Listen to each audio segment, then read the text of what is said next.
Olá pessoal, sejam muito bem-vindos ao meu canal. A primeira brincadeira sobrenatural que eu vou falar é da loira do banheiro. Essa eu fazia muito no colégio com as minhas amigas. E por último eu vou falar sobre o jogo mais arriscado e assustador de todos, pois na verdade envolve elementos ritualísticos e uma suposta invocação de espíritos. Então fique até o final para saberem que jogo é esse. Enquanto eu tava pesquisando sobre a loira do banheiro, fiquei muito triste porque descobri que nós fazíamos errado. Chamávamos por Maria Degolada. Tanto que eu fui pesquisar por esse nome ao invés da loira do banheiro. Não, você é burro, cara, que loucura. Uma vez eu jurava que vi ela no espelho do colégio enquanto a gente chamava Maria Degolada. Mas agora acho que era só minha imaginação, porque a gente estava chamando pelo nome errado, então não podia ser ela. Agora eu vou falar um pouquinho sobre a Maria e explicar por que trocamos os nomes. A Maria Degolada era uma moça alemã que tinha 21 anos quando foi degolada pelo seu namorado, Bruno, de 28, em um acampamento no bairro Partenon, em Porto Alegre, Rio Grande do Sul. A população da periferia de Porto Alegre começou a considerar Maria Francelina uma santa que atendia pedidos e orações, principalmente depois que se espalhou a notícia de que em uma sessão espírita eles haviam recebido uma mensagem da moça dizendo que não queria ser lembrada como Maria. Então começou a ser chamada de Maria da Conceição, e a gente lá no banheiro da escola chamando ela de Maria Degolada. Chamar 3 vezes Maria Degolada no banheiro da escola mora no imaginário de todo estudante gaúcho, mas a verdade é que isso foi só uma mistura de lendas. O povo gaúcho acabou confundindo a história dela com a da Maria Sangrenta, a famosa loira do banheiro. Eu nem sabia que a loira do banheiro era a Maria Sangrenta, tô bem por fora mesmo. Cadê seus estudos? Você é maluco, é? Ou você é idiota? E aí, na lenda repassada do boca a boca, virou tudo uma coisa só. Bom, então vamos à lenda correta. A loira do banheiro se disseminou na maioria das escolas. Diziam que se falasse loira do banheiro 3 vezes em frente ao espelho, puxasse 3 vezes a descarga, falasse 3 palavrões e saísse batendo 3 vezes a porta do banheiro, a loira aparecia para assombrar quem entrasse lá logo depois. A loira do banheiro era uma menina nova, que aparecia vestida de branco, com algodões ensanguentados no nariz. Dizem que essa lenda assustadora surgiu de uma história real, de uma garota chamada Maria Augusta, nascida no fim do século XIX, em Guaratinguetá, São Paulo. Maria teria sido obrigada pelo pai, o Visconde de Guaratinguetá, a casar-se aos 14 anos com um homem bem mais velho. Infeliz no seu casamento, a garota vendeu as suas joias e fugiu para Paris aos 18 anos e morreu com apenas 26 anos. Faleceu. O terror continua quando a mãe da jovem traz o corpo de volta para o Brasil. Chegando aqui, o corpo ficou na mansão da família em uma redoma de vidro, onde as pessoas diziam que tinham visto ela pedindo para sair da redoma, que ela não podia ficar lá. O corpo ficou na redoma enquanto faziam o túmulo dela no cemitério dos Passos, em Guaratinguetá. Por isso nasceu a lenda de que ela saiu da redoma e desde então anda pela casa. Na viagem do corpo até o Brasil, o caixão da jovem foi violado por ladrões que queriam as joias que estavam com o corpo. Com isso, o atestado de óbito dela sumiu e até hoje a causa da morte dela é desconhecida.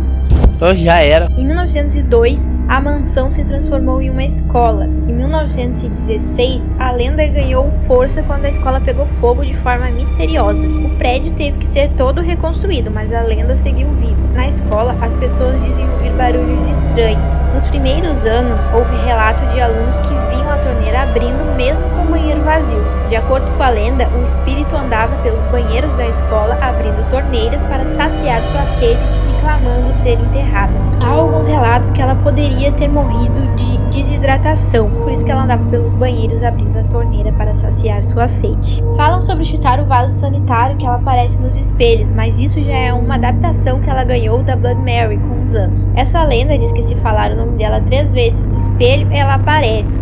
Isso também é uma adaptação, veio conforme a história se espalhou pelo Brasil. O original é que ela anda pelos banheiros abrindo as torneiras para beber água porque está sempre com sede. Interessante, nem sabia nada disso quando eu era criança e fazia esse jogo. A gente só chamava 3 vezes Maria Degolada na frente do espelho, puxava a descarga e ficava olhando no espelho e ver se ela aparecia. O próximo é o jogo do copo. Tudo começou lá nos tempos antigos, quando as pessoas queriam se comunicar com espíritos. E aí inventaram esse jogo que é tipo o WhatsApp dos mortos, só que sem os emojis. Para jogar, você precisa de um copo, pode ser um daqueles de requeijão mesmo. Aí você reúne o pessoal de preferência numa noite escura e chuvosa, porque quanto mais clima de mistério, melhor.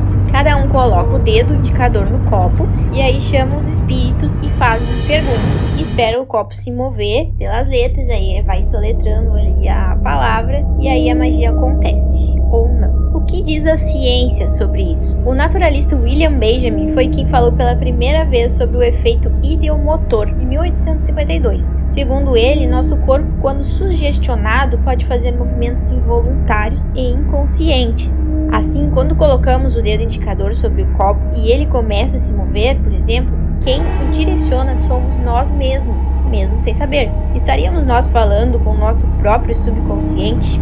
Não sei. Eu fiz o jogo do copo umas 2 vezes só porque ninguém queria fazer comigo e eu tinha medo de ficar fazendo sozinha. Graças a Deus, né? Pô. Jogo da moeda. Essa é uma brincadeira muito famosa e fácil também, dependendo da maneira que se faz. O objetivo sempre é fazer uma comunicação com os espíritos através da brincadeira que será respondida por eles com um sim ou com um não. Para fazer isso são utilizadas 2 moedas. Sim, é por isso que se chama jogo da moeda. Quanto maior o valor da moeda, mais poderoso o espírito com quem você vai falar. Ou seja, se você quer só um bate-papo tranquilo, vai na moeda de 5 centavos. Mas se quiser chamar um espírito de respeito, é melhor encavar aquelas moedas de R$1 com aquelas bordas douradas mais antigas. Nem sei se tem ainda, que eu nunca mais vi, mas eu tenho umas guardadas aqui, caso um dia elas valham alguma coisa. Existem 2 versões, a simples e a com letras e números. Na versão simples, você só joga as moedas pra cima e espera elas caírem. Cara para cima é sim, coroa é não. E se as 2 caírem de um jeito diferente, é como se o espírito dissesse: não tem ninguém!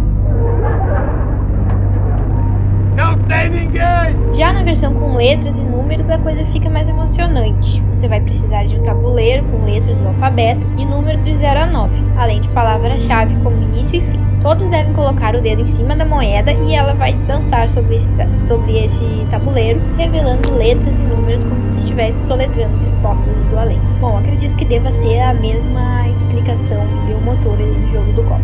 O tabuleiro Ouija, esse muito famoso, tem até filme, é uma adaptação melhorada do jogo do copo, já vem todo montadinho, muito mais fácil. Meu sonho de infância era jogar esse jogo, mas eu nunca vi um desse tabuleiro para vender e também ninguém que eu conhecia ia jogar comigo. Apesar de existir há mais de 100 anos, os tabuleiros Ouija ainda continuam uma atividade popular. Para funcionar, todos os participantes devem colocar as mãos no ponteiro de madeira e pedir a qualquer espírito presente que responda suas perguntas movendo a prancheta ao redor do quadro para soletrar suas respostas. Muita gente acredita que é possível ter conversas sérias e profundas com os espíritos, recebendo mensagens importantes ou até mesmo conselhos do além. Satanás! Satanás! Venha cá, Satanás! Só que, claro, tem que ter muita cautela, porque nem todo espírito é do bem, né? Mas os tabuleiros Ouija funcionam? Depende a quem você perguntar. Para quem acredita na capacidade de se comunicar com os espíritos, a resposta seria sim. Mas dado que não há evidências conclusivas de que espíritos existam, a resposta de céticos e cientistas seria um firme não. No entanto, muitas vezes ouvimos histórias que dizem que sentiram a prancheta se mover sobre o quadro, soletrando palavras e dizendo coisas que ninguém mais ao redor da mesa poderia saber. Então, se não são mensagens fantasmagóricas, do outro lado, o que são? Pensando pelo lado do efeito ideomotor, poderia ser apenas a nossa própria mente, afinal ela sabe tudo sobre nós. Aqueles ao seu redor também podem contribuir com seu próprio movimento do subconsciente, o que também pode explicar porque o ponteiro parece se mover de forma independente. Em 2023, 36 crianças foram parar no hospital por causa de uma brincadeira com o tabuleiro, na Colômbia. Elas estavam com vários sintomas, incluindo desmaios, convulsão, perda de visão temporária e ansiedade. Antes que os alunos afetados deixassem a escola, o diretor do colégio, Emílio Balanta, jogou água benta no grupo e foi ouvido murmurando uma oração. É um fenômeno muito incomum que ocorreu. Uma menina começou a se debater e os outros a agarraram para ela não se machucar. Depois, outra começou a ter o mesmo problema. São 36 alunos, são crianças de todas as idades. É o que se acredita, foi uma situação diabólica. Não há explicação para o que aconteceu. Não há, completou ele, de acordo com a Infobae. Mas essa não é a primeira vez que adolescentes são socorridos após brincarem com o jogo dos espíritos. Em março de 2023, 28 meninas foram internadas com crises de ansiedade, desmaios e outros sintomas por causa da brincadeira. Em 2022, depois de participarem do jogo de tabuleiro ou Ouija, 11 adolescentes foram encontrados desmaiados e com uma saliva grossa escorrendo da boca. O inusitado episódio aconteceu no Instituto Técnico Agrícola em Hato, na Colômbia, no dia 31 de outubro, dia do Halloween. Os médicos que os avaliaram acreditam que os sintomas sejam decorrentes de uma possível intoxicação alimentar, pois se descobriu que todos beberam no mesmo copo de água. Achei bem estranho vários acontecimentos, sintomas parecidos, até parece coisa de filme. Ainda bem que eu nunca consegui jogar esse jogo. O jogo do compasso ou caneta. Esse era o meu jogo preferido, era o jogo que eu mais jogava. A gente jogava com uma caneta. Acho que algumas vezes só a gente jogou com compasso. Assim como no jogo do copo, você deve fazer o mesmo esquema, escrever o alfabeto, os números e as palavras sim e não, apenas substituindo o copo por uma caneta ou compasso. Diga a frase, se há alguém entre nós que se manifeste agora, e espere a resposta do espírito do compasso. Se não responder, espere mais um tempo, lembrando que é preciso ter muita concentração. Quando o compasso se movimentar para o sim, quer dizer que existe um espírito querendo se comunicar, então você pode começar com as perguntas. Há inúmeros relatos de pessoas que, após participarem dessas brincadeiras, contam ter desencadeado algumas perturbações, desde pensamentos depressivos e perturbadores, pesadelos, objetos movendo de lugar ou desaparecendo e aparecendo em locais improváveis, aparições de vultos pela casa e até coisas não tão questionáveis, como o momento de brigas entre os familiares.